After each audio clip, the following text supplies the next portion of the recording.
Every day in the USA, people find themselves in court.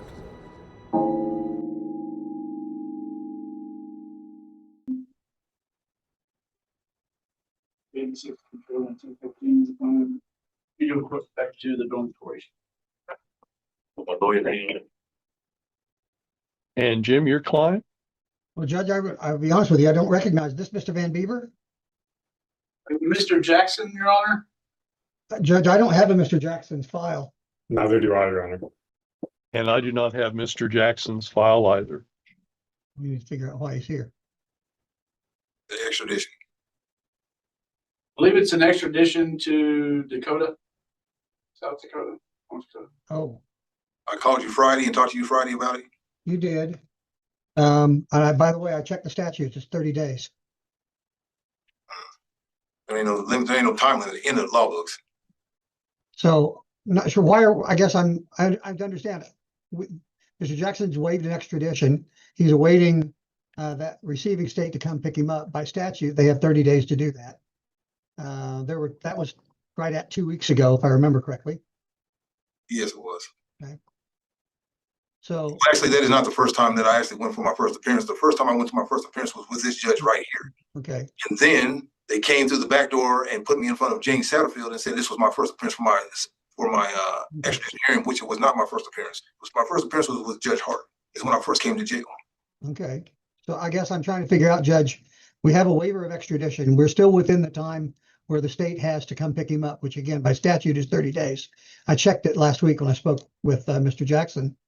I'm not sure why we are here. If we were past 30 days, I think we'd be filing a habeas action to have him released, but we're still within the time for that state to come pick him up. Okay, I remember Mr. Jackson at a first appearance, and at that point in time, it was the state of South Dakota. Yes. I believe the case was assigned to Judge Satterfield, and then apparently there's been an appearance before Judge Satterfield, and for some reason, Mr. Jackson's back before the court on an unscheduled basis. Is that fair to say? No one knows why Mr. Jackson is back before the court. Is that fair to say? I will say, Your Honor, I didn't have him on today's docket. I guess I would make inquiry of maybe the jail and see how they believe that Mr. Jackson was supposed to be on for today's docket. Thank you, Mr. Sweeney. And Sergeant Reynolds, any insight at this point? Your Honor, as far as I'm aware, he was on our docket. I haven't looked him up in our New World system, so I don't know why he was specifically on our docket. I build it. Yeah. And we wait, so I don't know. Okay. So just wait for the South Dakota to come pick him up. Well, I'm gonna take him off the docket. Mr. Watts, were you previously appointed to Mr. I was, Jackson? Judge, and he waived extradition on July 12, it appears. Okay. And following that extradition, the local matter was dismissed. The only issue before the court at this point is waiting for the state of, I think it's South Dakota, to come and pick him up. I spoke with Mr. Jackson last Thursday or Friday, last week sometime. He was asking when they have to come pick him up. And so, as I said, I don't do a lot of extraditions, but I went and checked the statute. The statute calls for 30 days and then an extension under some circumstances. We are, as of right now, still within that 30-day period for South Dakota to come pick him up. If South Dakota doesn't pick him up within the 30-day period, I think at the end of that 30-day period, I think he's ripe for release under habeas, but I don't think we are there yet. And have you taken up the waiver before Judge Satterfield? Yes, Your Honor, on July 12th. Okay, well, it would appear to me, and I'm not trying to tell Mr. Jackson or his counsel, try to give any sort of legal counsel, but it would appear to me that 30 days after that waiver, then motion would go back before, and it'd be a habeas corpus type of motion back before Judge Satterfield for release in the event South Dakota does not execute on taking Mr. Jackson into their custody. And Mr. Jackson, I have no idea why you're back before myself today. Well, I don't understand is, he's saying that there's a statute of limitation, and the administrative guy was just in the hallway talking to me about the same situation about this extradition. See, I went to South Dakota and Kansas with extradition before, and they said there's no limit statute of limitation. They said it was set by the judge, is what they said. It's up to the judge who did it. Okay, I came from South Dakota to Sedgwick County for my parole, and I don't understand is why I'm in front of Butler County and I didn't go back in front of a Sedgwick County judge. If I was from Sedgwick County, if my parole was in Sedgwick County, how come I didn't go in front of a judge in Sedgwick County? Why am I in Butler County going through a court? And it has nothing to do with Butler County. Right. I have no idea why you're in Butler County if you're on parole in Judge, Sedgwick. I think the only answer to that is because he was apparently picked up by a Butler County officer on the outstanding warrant out of South Oh, Dakota. okay.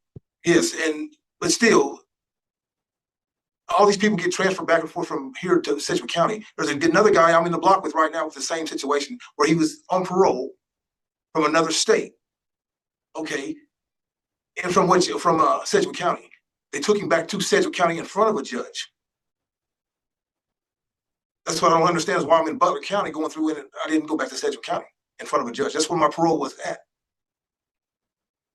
Well, I don't think your parole was initially ordered out of South Dakota.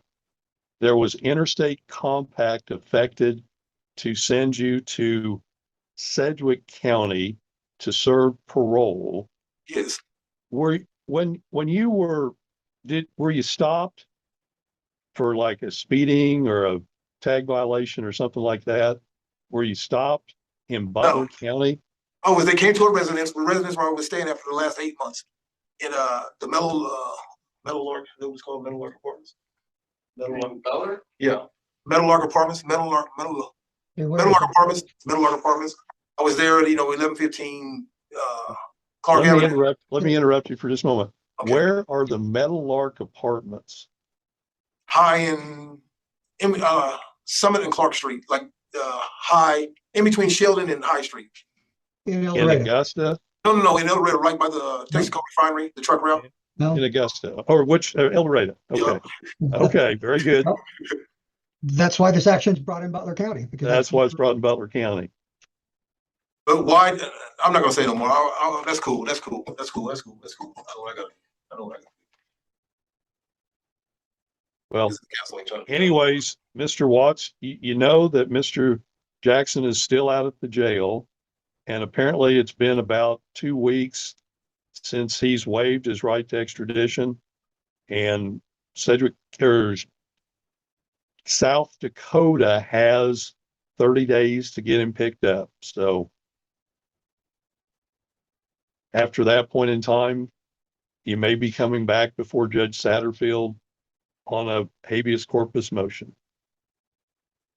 I don't have anything scheduled, Mr. Jackson, with you today. Your Honor, I'm noting on my calendar on August 12th, which would be 30 days, to check with the jail and see if he is still there. And if he is still there, I expect to be filing a habeas motion. Okay, Mr. Jackson, did you hear that? Yeah, I heard it, but from my previous matters with South Dakota and Kansas, my lawyer filed it before the date came up, so there wasn't no more extensions. And it was on the 11th of July is when I actually signed them papers. Okay. Okay, well, Mr. Watts has said that he's going to file the habeas corpus motion 30 days after the July 11 execution of the extradition waiver. I don't think, and with all due respect, sir, I don't think there's anything else we can do at this point. I'm not sure what else we're waiting on, sir. We wait on the judge. I mean, No, sir, I don't think we're waiting on anything. I'm not going to go through with anything further at this point, Mr. Jackson. I have no idea why you're back before this court here today. well, the only thing I have to say is this man would have never came and seen me, said nothing to me about it, the situation anyway, from the whole extradition signing and all this. I mean, but I'm gonna see if I can get another counsel to represent me. Okay, And that's fine. I'm gonna talk to my family and see if I can get somebody to represent me that's gonna sit there and talk to me. You know, 'cause I've never even spoke to the man from the day I went to the court on the last. okay. Well, that's your right. That's fine, Mr. Jackson. There being nothing further to come before the court, court is in recess. Mr. Jackson, have a good day. I'm gonna leave. 86.